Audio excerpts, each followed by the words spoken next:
Guys দেখতে পাচ্ছেন তেল গরম হয়ে গেছে। এবার আমরা একেবারে যে 4টে কাতলা মাছ নিয়েছিলাম, ম্যারিনেশন করে রেখেছিলাম 2 ঘন্টা, সেটা আমরা এর মধ্যে দিয়ে দেবো।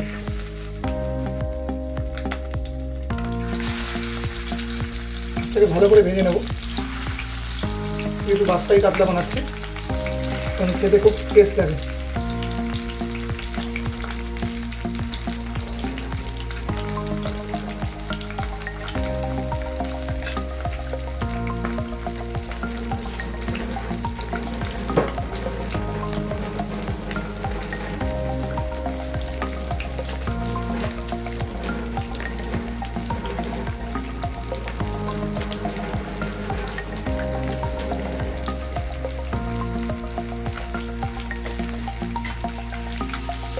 তো গাইস এই সময় বলে রাখি, যারা যারা নতুন ভিউয়ার্স আছেন আমার এই চ্যানেলটিকে দেখছেন, যদি আমার ভিডিওগুলো ভালো লেগে থাকে, রেসিপিগুলো ভালো লাগে, তো অবশ্যই চ্যানেলটিকে সাবস্ক্রাইব করে নিন, লাইক করুন, শেয়ার করুন।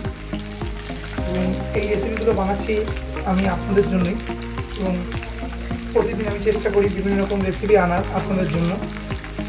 যদি ভালো লাগে তাহলেই বোঝা যাবে আপনারা লাইক করছেন কি করছেন না, তাহলেই বুঝতে পারবো ভিডিওটা ভালো হচ্ছে কিনা বা রেসিপিটা ভালো বানাতে পারছি কিনা। যাই হোক, আমি ইউটিউবে বেশিদিন আসিনি, 1 বছর। জাস্ট আপনাদের সহযোগিতা সবসময় আমি চাই, আপনারা আমাদের পাশে থাকুন, এটা চাই। তাই প্লিজ শেয়ার করে দেবেন যদি ভালো লেগে থাকে। আর এইভাবে আপনারা বাড়িতে বানিয়ে আমাকে অবশ্যই কমেন্ট আউট করে জানান যে কেমন হয়েছে, এবং এতে একটা দুর্দান্ত স্বাদ। এবং আমি এই রেসিপিগুলো আগে প্রথমেই বানাই না, আমি নিজে আগে করি, তবে টেস্ট করি, দেন আমি এই রেসিপিগুলো আপনাদেরকে দিই। তো আমি বাড়িতে প্রথমে, এটা সেকেন্ড টাইম বানাচ্ছি, প্রথমে বানিয়ে খেয়েছিলাম, খুবই ভালো খেতে লেগেছিল। তো সেটা আপনাদেরকে আমি শেয়ার করছি, এবং এটা আমি আমার নিজের স্টাইলে বানাচ্ছি। আমি কোনো দেখে বা কোনো কিছু দেখে স্টাইল না, আমি এটা কাতলা মাছটা, বাদশাহি কাতলাটা আমি আমার নিজের মতো করে বানাচ্ছি। তো চলুন আমি পজ করছি, ভিডিওটা আমি বেশি বড় করবো না। মাছটা ভাজা হয়নি, তারপরে আপনাদের সামনে আসছি। তো গাইস আমাদের মাছ ভাজা হয়ে গেছে এবং মাছগুলো একটু ভেঙে গেছে, আমি আপনাদেরকে দেখানোর চেষ্টা করছি। জাস্ট মাছগুলো ভাজা হয়ে গেছে, এবং জ্যান্ত মাছ ছিল বলে, কাতলা মাছ 2.5 কেজি ওজনে, সো মাছগুলো ভাজতে গিয়ে একটু ভেঙে গেছে। যাই হোক, তাতে কোনো অসুবিধা নেই। আপনাদের আমি যেটা দেখানোর চেষ্টা করছি যে বাদশাহি কাতলা রেসিপি কীভাবে বানানো হয়। ওকে, সো তেল আমাদের একদম পুরো গরম হয়ে গেছে। এবার আমরা প্রথমে এর মধ্যে টমেটো ক্যাচাপটা করেছি, সেটা দিয়ে দেবো।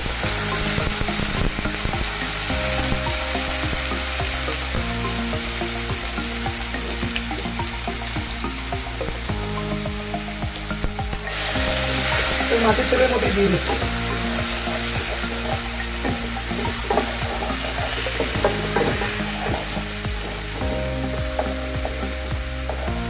অবশ্যই দেখতে পাচ্ছেন, হ্যাঁ, একটা মাঝারি সাইজের টমেটো নিয়েছি।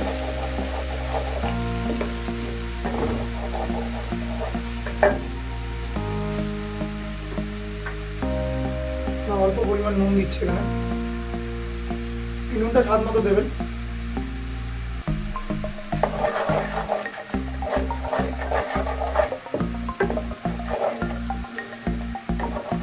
কাঁচা টমেটোর যাতে গন্ধটা না বের হয়, তাই জন্য আমি টমেটো একটু হালকা করে ভেজে নিচ্ছি।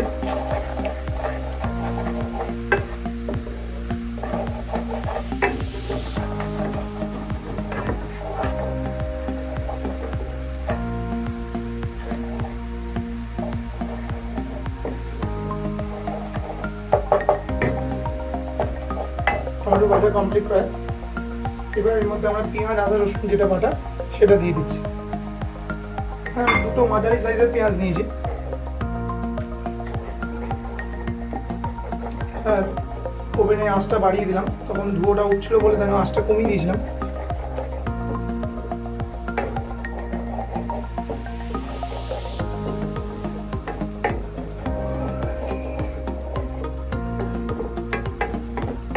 এইভাবে আপনারা বাড়িতে অবশ্যই ট্রাই করবেন বাদশাহি কাতলা রেসিপিটা, খুব খেতে টেস্ট হয়।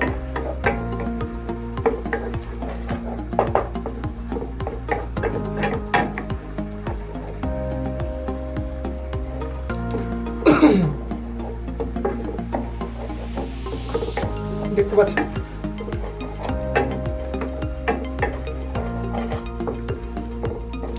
পেঁয়াজটা এবং টমেটোকে ভালো করে কষিয়ে নিতে হবে, যাতে পেঁয়াজের যে কাঁচা গন্ধটা চলে যায়, নাহলে টেস্টটা ভালো হয় না।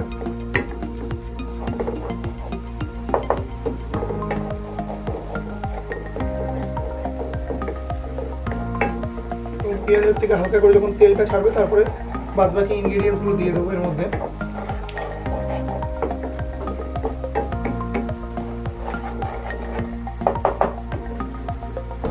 পেঁয়াজটা ভালো করে নাড়াচ্ছি যাতে পেঁয়াজের নিচটা না ধরে যায়। এইদিকে একটু সাবধানতা রাখতে হবে যাতে পেঁয়াজটা যাতে না পুড়ে যায়।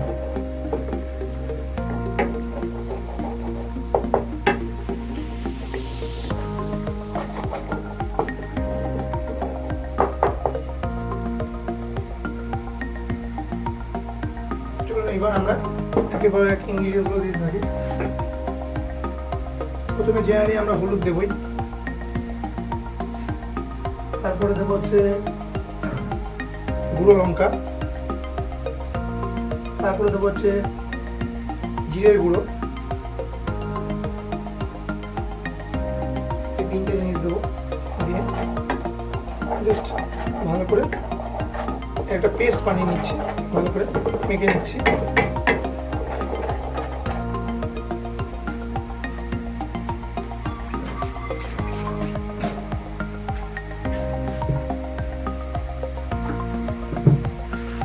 এই সময় অল্প পরিমাণ জল দিয়ে দেবো, মশলাটা ভালো করে মেখে যায় পেঁয়াজের সাথে।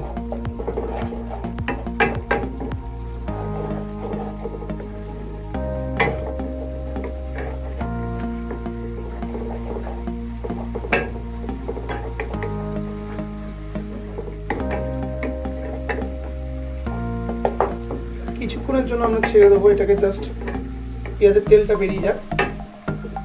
তারপরে আরও কিছু যে ইনগ্রিডিয়েন্টসগুলো আছে সেগুলো আমরা একেবারে দিতে থাকবো। তো চলুন, আমি টাইমটা ওয়েস্ট করছি না। আমি এই পরিস্থিতি আছে, আমি একটু পেঁয়াজটা তেল যখন ছেড়ে যাবে সেই অবস্থায় আসছি। দেখতে পাচ্ছেন যে আমাদের পেঁয়াজটা কষে গেছে, পেঁয়াজের টমেটোটা। এইবার আমরা এর মধ্যে কাজু বাদাম আর চাল মগজের গুঁড়ো বাটা এটা দিয়ে দেবো।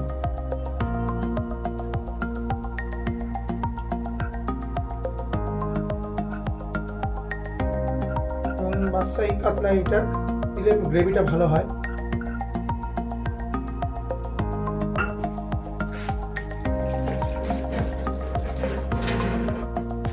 দিয়ে দিলাম, গ্যাসের আঁচটা বাড়িয়ে দিলাম। এবার জাস্ট এটাকে মিক্স করে দেবো। ক্রিমি কালার আসে, ক্রিম কালারটা আসে।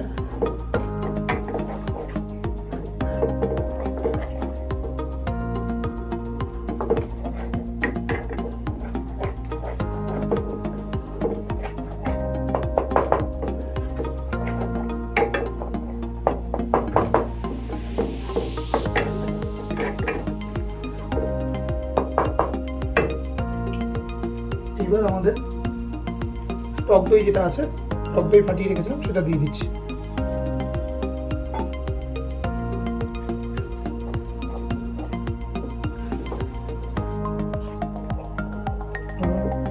সেই রকম এই কাতলা রান্না করার বাদশাহী খেতে হেভি টেস্ট লাগে।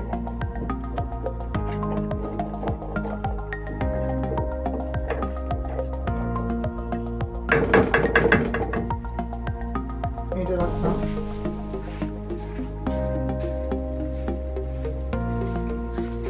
এবার আমরা কিছু কিশমিশ এর মধ্যে দিয়ে দেবো।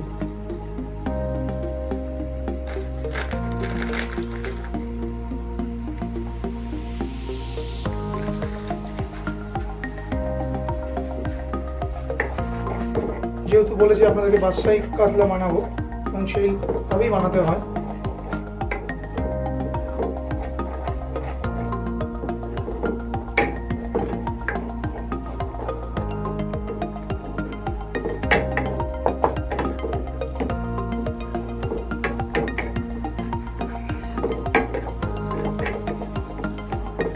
এবার জাস্ট এদিক ওদিক করে নাড়াবো যাতে যতক্ষণ এটার থেকে আবার পুরো তেলটা ছেড়ে যাবে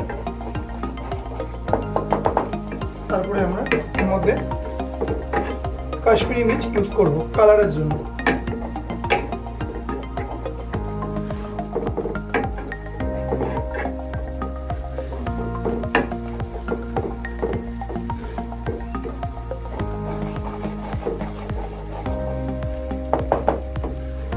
আমি এই সময়টা একটু পজ করে নিচ্ছি, ভিডিওটা বড় হয়ে যাচ্ছে, আমি দেখতে পাচ্ছি প্রায় 8 মিনিটের মতো হয়ে গেছে। আমি চেষ্টা করবো 10 থেকে 11 মিনিটের মধ্যে এটা কমপ্লিট করা। কম সময়ে আপনারা একটা ভালো রেসিপি বানান এবং অবশ্যই কমেন্ট টপ করে জানাবেন কেমন লাগলো। আর যদি ভিডিওটা ভালো লেগে থাকে অবশ্যই চ্যানেলটাকে সাবস্ক্রাইব করে রাখবেন, তাহলে আমি যখনই ভিডিও আপলোড দেবো রেসিপি তখনই আপনারা পেয়ে যাবেন।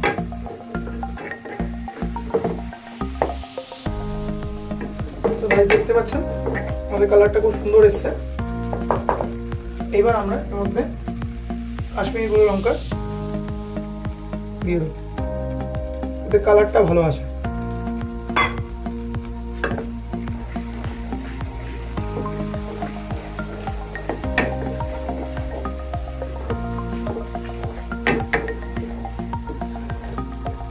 আর এবার আমরা এর মধ্যে জল দিয়ে দেবো।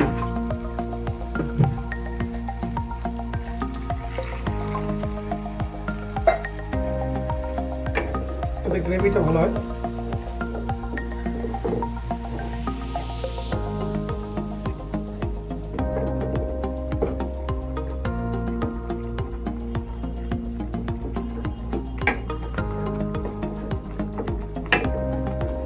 আর 2 থেকে 3 মিনিটের জন্য রাখবো। এবার আমরা একটু মাছগুলোকে ছেড়ে দেবো।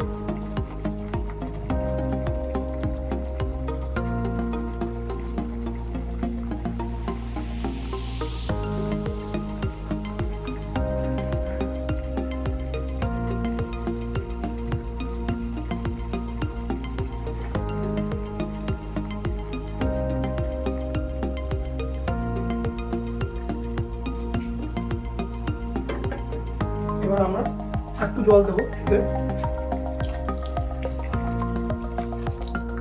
মাছগুলোর সাথে গ্রেভিটা ভালোভাবে মিশে যাবে। আর 5 থেকে 7 মিনিটের জন্য রাখবো, যাতে মাছের ভিতরে এই গ্রেভি টেস্টটা যাতে ঢুকে যায়,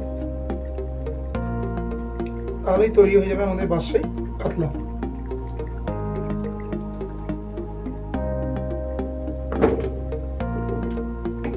এবং এটা লো ফ্লেমে রাখবো, কোনো হাই ফ্লেমে না, লো ফ্লেমে 5 থেকে 7 মিনিটের জন্য রাখবো।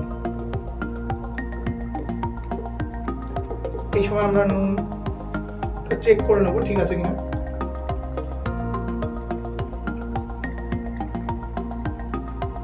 সামান্য পরিমাণ নুন লাগবে, নুন দিয়ে দিলাম।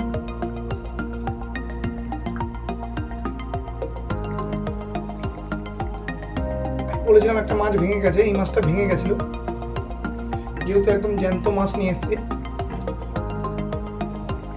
এই মাছটা ভাজতে গেলে একটু প্রবলেম হয়েছে বলে ভেঙে গেছে। যাই হোক, আপনাদেরকে রেসিপিটা আমি দেখালাম, এইভাবে অবশ্যই বানাবেন, আপনার বাড়িতে ট্রাই করবেন, খেতে দুর্ধর্ষ লাগে। আমি আগে বানিয়ে খেয়েছি বলে তাই আপনাদেরকে এটা শেয়ার করলাম।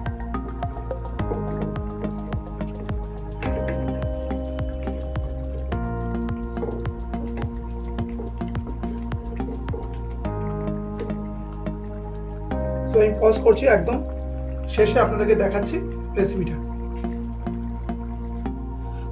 সো গাইস, আমাদের তৈরি হয়ে গেছে যেটা বলেছিলাম বাদশাহী কাতলা রেসিপি। দেখতে পাচ্ছেন আমি গ্রেভি সমেত করেছি, এবং এটা আপনার রুটির সঙ্গে তো ভালো লাগে না, মেনলি রাইসের সঙ্গেই ভালো লাগে। সো রাইসের সঙ্গে আপনারা ফ্রাইড রাইসের সঙ্গে বা প্লেন রাইসের সঙ্গে সার্ভ করতে পারেন। আর অবশ্যই কেমন লাগলো জানাবেন, আর যদি নতুন ভিউয়ার্স হয়ে থাকেন চ্যানেলটিকে সাবস্ক্রাইব করে রাখবেন। ঠিক আছে, আজকে এইটুকুই ছিল। নেক্সট ভিডিওর জন্য অপেক্ষা করুন, আরও ভালো ভালো নতুন নতুন রেসিপি নিয়ে আমি আসছি। ওকে, টাটা, বাই বাই।